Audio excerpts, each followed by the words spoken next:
Welcome to Deepika mom kitchen. ಎಲ್ಲರಿಗೂ ನಮಸ್ಕಾರ. ನಾನು ಪವಿತ್ರ.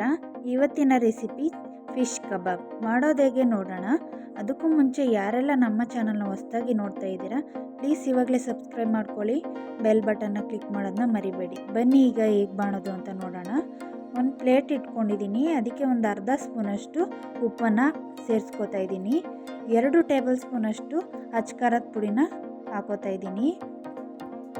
ನಾವು ಫಿಶ್ ಕಬಾಬ್ ಪೌಡ್ರನ್ನ ಮಿಕ್ಸ್ ಮಾಡೋದಕ್ಕಿಂತ ಮುಂಚೆ ಈ ರೀತಿ ಮಿಕ್ಸ್ ಮಾಡಿದ್ರೆ ಉಪ್ಪು ಖಾರ ಚೆನ್ನಾಗಿ ಹಿಡಿಯುತ್ತೆ. ಈಗ ಒಂದು ದೊಡ್ಡ ಸೈಜ್ ನಿಂಬೆಹಣ್ಣ ತೊಗೊಂಡಿದ್ದೀನಿ, ಅದು ಫುಲ್ ನಿಂಬೆಹಣ್ಣ ಹಿಂಡ್ಕೊಂಡಿದ್ದೀನಿ. ನೀರು ಹಾಕಿ ಮಿಕ್ಸ್ ಮಾಡೋಕ್ಕೆ ಹೋಗಬೇಡಿ, ನಿಂಬೆಹಣ್ಣು ರಸದಲ್ಲೇ ಮಿಕ್ಸ್ ಮಾಡ್ಕೊಳ್ಳಿ, ಗಟ್ಟಿಗೆ ಇರಬೇಕು. ನೀವು ನೀರು ಹಾಕಿದ್ರೆ ಫಿಶ್ಶು ಕಳಿಸಿದಾಗ ತೆಳು ಆಗಿಬಿಡುತ್ತೆ. ಇವಾಗ ನೋಡ್ತಾ ಇರ್ಬೋದು ನಾನು ಯಾವ ರೀತಿ ಕಲಿಸ್ತಾ ಇದ್ದೀನಿ ಅಂತ. ನಾನಿಲ್ಲಿ 2 kg ಫಿಶ್ನ ತಗೊಂಡು ಸ್ಲೈಸಾಗಿ ಕಟ್ ಮಾಡಿಸ್ಕೊಂಡಿದ್ದೀನಿ. ಈ ಫಿಶ್ ಅಂತೂ ತುಂಬಾ ಚೆನ್ನಾಗಿರುತ್ತೆ. ನಾನು ರೂಪ್ ಚಂದ್ ಫಿಶ್ನ ತೊಗೊಂಡಿದ್ದೀನಿ, ನೀವು ಯಾವ್ದು ಬೇಕಾದರೂ ತೊಗೋಬೋದು. ಈ ಫಿಶಲ್ಲಿ ಜಾಸ್ತಿ ಮುಳ್ಳಿರೋದಿಲ್ಲ, ಅದಕ್ಕೆ ಇದನ್ನು ತೊಗೊಂಡಿದ್ದೀವಿ. ಈಗ ಚೆನ್ನಾಗಿ ಒಂದ್ಸಲ ಮಿಕ್ಸ್ ಮಾಡಿಕೊಂಡು ಈ ಉಪ್ಪು ಖಾರದಲ್ಲಿ ಒಂದು 10 ರಿಂದ 15 ನಿಮಿಷ ನೆಂದರೆ ಸಾಕು, ಚೆನ್ನಾಗಿ ಬರುತ್ತೆ. ಇವಾಗ ಎಲ್ಲ ಫಿಶ್ನು ಇದೇ ರೀತಿ ಮಿಕ್ಸ್ ಮಾಡ್ಕೊಂಡಿದ್ದೀನಿ, ನೋಡ್ತಾ ಇರ್ಬೋದು. ಒಂದು 10 ರಿಂದ 15 ನಿಮಿಷ ಬಿಡ್ತೀನಿ. ಇವಾಗ ಕಬಾಬ್ ಪೌಡ್ರನ್ನ ತೊಗೊಂಡಿದ್ದೀನಿ, ತೇಜು ಕಬಾಬ್ ಪೌಡ್ರನ್ನ ತೊಗೊಂಡಿದ್ದೀನಿ ನಾನು, ನೀವು ಯಾವ್ದು ಬೇಕಾದರೂ ತೊಗೋಬೋದು. 2 ಮೊಟ್ಟೆ, 2 ಸ್ಪೂನಷ್ಟು ಶುಂಠಿ ಬೆಳ್ಳುಳ್ಳಿ ಪೇಸ್ಟ್ನ ತೊಗೊಂಡಿದ್ದೀನಿ. 2 kg ಫಿಶ್ಗೆ 2 ಮೊಟ್ಟೆ ಹಾಕ್ಕೊಂಡ್ರೆ ಸಾಕು, 1 kgಗೆ 1 ಹಾಕ್ಕೊಂಡ್ರೆ ಸಾಕು. ಶುಂಠಿ ಬೆಳ್ಳುಳ್ಳಿ ಪೇಸ್ಟ್ ಅಷ್ಟೇ, 1 kgಗೆ 1 ಹಾಕ್ಕೊಂಡ್ರೆ ಸಾಕು.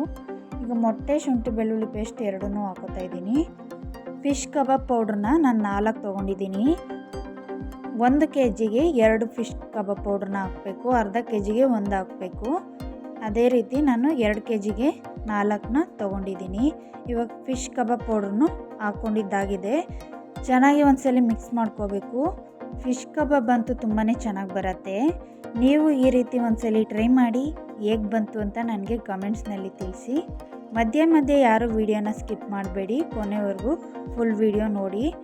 ಇವಾಗ ಚೆನ್ನಾಗಿ ಮಿಕ್ಸ್ ಮಾಡ್ಕೊಂಡಿದ್ದಾಗಿದೆ, ನೋಡ್ತಾ ಇರ್ಬೋದು ನೀವು. ನಾನು ಈ ಥಿಕ್ನೆಸ್ಸಲ್ಲಿ ಮಾಡ್ಕೊಂಡಿದ್ದೀನಿ. ಈಗ ನಾವು ಫಿಶ್ನ ನೆನೆಸಿಟ್ಕೊಂಡಿದ್ವಲ್ಲ, ಅದನ್ನು ಕೂಡ ಹಾಕ್ಕೊಂಡು ಚೆನ್ನಾಗಿ ಮಿಕ್ಸ್ ಮಾಡ್ಕೋಬೇಕು. ನಾನು ಮಿಕ್ಸ್ ಮಾಡಿ 1 ರಿಂದ 2 ಅವರ್ ಇಟ್ಕೊಂಡಿದ್ದೆ. ನಿಮಗೆ ಟೈಮ್ ಇಲ್ಲ ಅಂದರೆ ಒಂದು ಅರ್ಧ ಗಂಟೆ ಇಲ್ಲ 1 ಅವರ್ ಇಟ್ಕೊಂಡು ನೀವು ಮಾಡ್ಕೋಬೋದು. ನಾನು ಇವಾಗ ಚೆನ್ನಾಗಿ ಮಿಕ್ಸ್ ಮಾಡಿಕೊಂಡು ನಾನು 2 ಅವರ್ ಇಟ್ಕೋತಾ ಇದ್ದೀನಿ.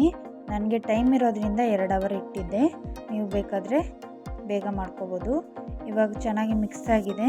ಈಗ ಪ್ಲೇಟ್ನ ಮುಚ್ಚಿ ನಾನು ಸೈಡ್ಗೆ ಎತ್ತಿಟ್ಕೋತಾ ಇದ್ದೀನಿ. ನಾನು 2 ಅವರ್ ಆದಮೇಲೆ ನೋಡ್ತಾ ಇರ್ಬೋದು ಎಷ್ಟು ಚೆನ್ನಾಗಿ ನೆಂದಿದೆ ಅಂತ. ಇವಾಗ ಚೆನ್ನಾಗಿ ಒಂದ್ಸಲ ಮಿಕ್ಸ್ ಮಾಡ್ಕೋಬೇಕು. ನಾನು ಪಕ್ಕದಲ್ಲಿ ಎಣ್ಣೆನ ಬಿಸಿ ಮಾಡೋದಕ್ಕೆ ಇಟ್ಕೊಂಡಿದ್ದೆ. ಚೆನ್ನಾಗಿ ಮಿಕ್ಸ್ ಮಾಡ್ಕೊಂಡಿದ್ದಾದಮೇಲೆ ಎಣ್ಣೆಗೆ ಹಾಕ್ಕೊಂಡು ಕರ್ಕೋತೀನಿ. ಫಿಶ್ ಅಂತೂ ತುಂಬಾ ಚೆನ್ನಾಗಿರುತ್ತೆ, ಕಣ್ಣಿಗೆಲ್ಲ ತುಂಬಾ ಒಳ್ಳೆಯದು. ಮಕ್ಳಿಗಂತೂ ಈ ರೀತಿ ಮಾಡಿಕೊಟ್ರೆ ಇಷ್ಟಪಟ್ಟು ತಿಂತಾರೆ. ಇವಾಗ ನಾನು ಎಣ್ಣೆ ಚೆನ್ನಾಗಿ ಬಿಸಿಯಾಗಿದೆ, ಎಣ್ಣೆಗೆ ಹಾಕೋತಾ ಇದ್ದೀನಿ. ಎಣ್ಣೆ ಚೆನ್ನಾಗಿ ಬಿಸಿ ಆದಮೇಲೆ ಹಾಕ್ಕೊಳ್ಳಿ. ಮೀಡಿಯಮ್ ಫ್ಲೇಮಲ್ಲೇ ಇಟ್ಕೊಂಡು ಕರ್ಕೋಬೇಕು. ನೀವು ತುಂಬ ಹೈ ಫ್ಲೇಮಲ್ಲಿ ಇಟ್ಕೊಂಡು ಮಾಡಿಕೊಂಡ್ರೆ ಒಳಗಡೆ ಸರಿಯಾಗಿ ಬೆಂದಿರೋದಿಲ್ಲ. ಎಣ್ಣೆನೂ ಅಷ್ಟೇ, ಫಿಶ್ಶು ಮುಳುಗೋ ಅಷ್ಟು ಎಣ್ಣೆನ ಹಾಕ್ಕೊಳ್ಳಿ, ಆವಾಗ ನೀಟಾಗಿ ಬೇಯುತ್ತೆ. ಇವಾಗ 2 ಸೈಡು ಬೇಯಿಸ್ಕೊಂಡು ನಾನು ತೆಗಿತಾ ಇದ್ದೀನಿ, ನೋಡ್ತಾ ಇರ್ಬೋದು 2 ಸೈಡು ಚೆನ್ನಾಗಿ ಬೆಂದಿದೆ. ಎಣ್ಣೆ ಎಲ್ಲ ನೀಟಾಗಿ ಸೋರಿಸ್ಕೊಂಡು ತೆಗಿತಾ ಇದ್ದೀನಿ.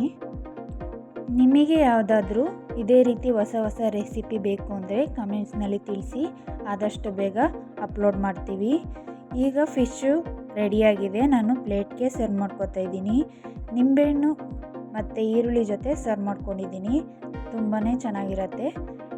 ಈ ವಿಡಿಯೋ ನಿಮಗೆ ಇಷ್ಟ ಆಗಿದರೆ ಲೈಕ್ ಮಾಡಿ, ಶೇರ್ ಮಾಡಿ, ಸಬ್ಸ್ಕ್ರೈಬ್ ಮಾಡ್ಕೊಳ್ಳಿ. ನೆಕ್ಸ್ಟ್ ವಿಡಿಯೋದಲ್ಲಿ ಸಿಗ್ತೀನಿ. Thanks for watching.